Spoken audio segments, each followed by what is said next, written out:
बिस्मिल्लाहिर्रहमानिर्रहीम। अस्सलाम वालेकुम स्टूडेंट्स। लास्ट लेक्चर में मैंने आपको science, chemistry and physical chemistry के बारे में बताया था। आज जो हमारा नेक्स्ट लेक्चर है नेक्स्ट ब्रांचेस के बारे में है। हम organic chemistry, inorganic chemistry, biochemistry and industrial chemistry को डिस्कस करेंगे इंशाल्लाह। बच्चों ये क्वेश्चन बहुत इंपॉर्टेंट है, ये टॉपिक बहुत इंपॉर्टेंट है। बोर्ड के क्वेश्चंस में इसको शॉर्ट क्वेश्चन के हवाले से भी पूछा जा सकता है। What is the difference between organic and inorganic chemistry, या लॉन्ग क्वेश्चन में भी पूछा जा सकता है, write down the 5 branches of chemistry. तो आपने इसको अच्छे तरीके से तैयार करना है इंशाल्लाह। जी, हमारा आज का टॉपिक है organic chemistry. What is organic chemistry? Organic chemistry is the branch of chemistry that deals with the study of covalent compounds of carbon and hydrogen, means hydrocarbons and their derivatives. Actually, organic chemistry means covalent compound की studies, means ऐसे compounds that are formed with the help of carbon and hydrogen and their derivatives. Derivative means इनसे बनने वाले जो next compounds हैं, यानी कि carbon hydrogen आपस में मिलके जो कंपाउंड्स बना रहे हैं और वो आपस में केमिकल रिएक्शन कर रहे हैं तो नए कंपाउंड्स बन रहे हैं, उनको डेरिवेटिव्स का नाम दिया जाता है बच्चों। Covalent compounds means carbon and hydrogen के कंपाउंड्स, यानी कि कार्बन और हाइड्रोजन जब आपस में बॉन्डिंग करते हैं तो उनमें कोवलेंट बॉन्डिंग होती है, इसलिए उनको कोवलेंट कंपाउंड्स का नाम भी दिया जाता है। अब ऑर्गेनिक कंपाउंड्स जो हैं वो 2 तरीके से प्रिपेयर किए जाते हैं। वो नेचुरली भी प्रिपेयर किए जा रहे हैं एंड लेबॉर्ट्री में भी प्रिपेयर किए जा रहे हैं। नेचुरली जो खुद ब खुद मौजूद हैं हमारी दुनिया में, in the form of plants, in the form of animals. अब वो प्लांट्स और एनिमल्स से जो हासिल करता कंपाउंड्स है उनको उनकी मदद से जो लेबॉर्ट्री में प्रिपेयर किए जा रहे हैं ऑर्गेनिक कंपाउंड्स, ठीक है, उनको सिंथेसाइज या लेबॉर्ट्री कंपाउंड्स का नाम दिया जाता है। What is the scope of organic chemistry? The scope of organic chemistry is in petroleum products, in petrochemicals industries, in pharmaceutical industries and medicine companies. Petroleum means coal, oil, gas. Petrochemicals means जब वो petroleum products को petrochemical industries में लेकर उनकी refineries की जाती है, उनको साफ़ किया जाता है, प्योर बनाया जाता है, तो वो पेट्रोकेमिकल इंडस्ट्रीज में किया जाता है बच्चों। And pharmaceutical industries are those industries in which medicines are prepared. The next branch is inorganic chemistry. In inorganic chemistry, we study of all elements and their derivatives except those of compounds of carbon and hydrogen, means hydrocarbons.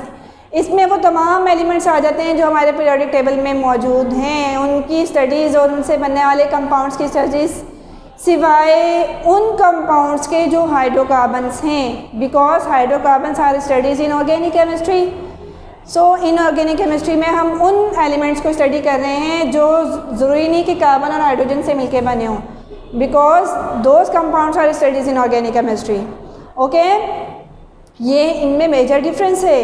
इनमें हम covalent compounds यानी carbon hydrogen वाले compounds को study कर रहे हैं organic chemistry में, but in inorganic chemistry we study all elements and their derivatives except those of compounds of carbon and hydrogen, means hydrocarbons.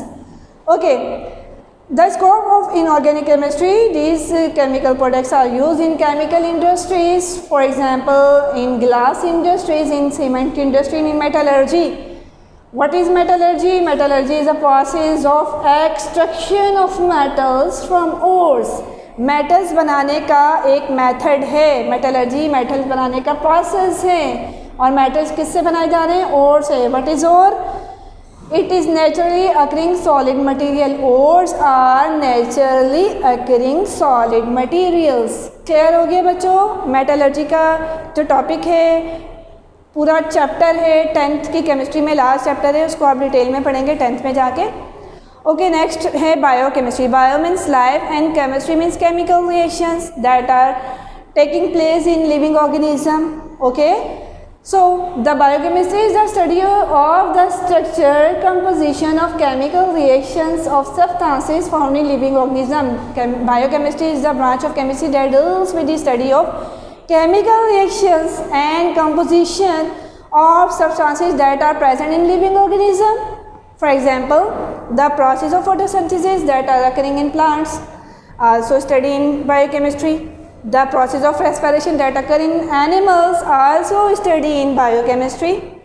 So, biochemistry is a separate discipline when scientists began to study how living things obtain energy and how food is prepared. Means biochemistry is a separate discipline, एक separate discipline के तौर पे सामने आया जब scientist ने शुरू किया स्टडी करना अबाउट लिविंग थिंग्स कि लिविंग थिंग्स एनर्जी कैसे हासिल कर रही हैं, अपना फूड कैसे प्रिपेयर कर रही हैं. What is the scope of biochemistry? The scope of biochemistry are in the fields of medicine. Medicine बनाने वाली companies. Okay, food sciences, food की क्वालिटी को देखा जाता है कि इसमें कितने न्यूट्रिएंट्स मौजूद हैं, इसमें कार्बोहाइड्रेट की मिकदार कितनी है, लिपिड्स की मिकदार कितनी है, प्रोटीन की मिकदार कितनी है. And in the field of agriculture, agriculture means in plants, in crops, domestic animals को कैसे बेहतर किया जा सकता है, वो चीज़ें जिनसे हमें फूड हासिल हो रहा है. ठीक है, वो क्रॉप जिनसे हमें फूड हासिल हो रहा है, जिनसे हमें एनिमल्स जिनसे हमें फूड हासिल हो रहा है, हमें मीट हासिल हो रहा है, हमें एग्स हासिल हो रहे हैं. Okay, next is industrial chemistry. The name indicated industrial products बनाने वाली industries. Okay, it deals with the study of manufacturing of chemical compounds on commercial scale. ऐसे कंपाउंड्स, ऐसे केमिकल्स जिनको हम डेली लाइफ में यूटिलाइज कर रहे हैं. ठीक है, मैन्युफैक्चरिंग होता है बनाना. It also deals with the manufacturing of basic chemicals. खासतौर पे वो केमिकल्स जो हमारे बेसिक डेली लाइफ में नीड है हमारे. For example oxygen, chlorine, ammonia, caustic soda, nitric acid, sulphuric acid. These chemicals are the basic chemicals that are manufactured in industry. Okay, these chemicals provide raw material for many other industries such as, अब ये जो chemicals बने हैं ये दूसरी industries के लिए raw material के तौर पे यूज़ हो रहे हैं. In which industries? In soap industries, in textile, कपड़ा बनाने वाली इंडस्ट्री में, in agriculture products, in paints, in paper. ये chemicals are, these chemicals are the raw material of in these industries. Hope so you understand my lecture. इंशाल्लाह next lecture के साथ हाजिर होंगे. अल्लाह हाफिज़.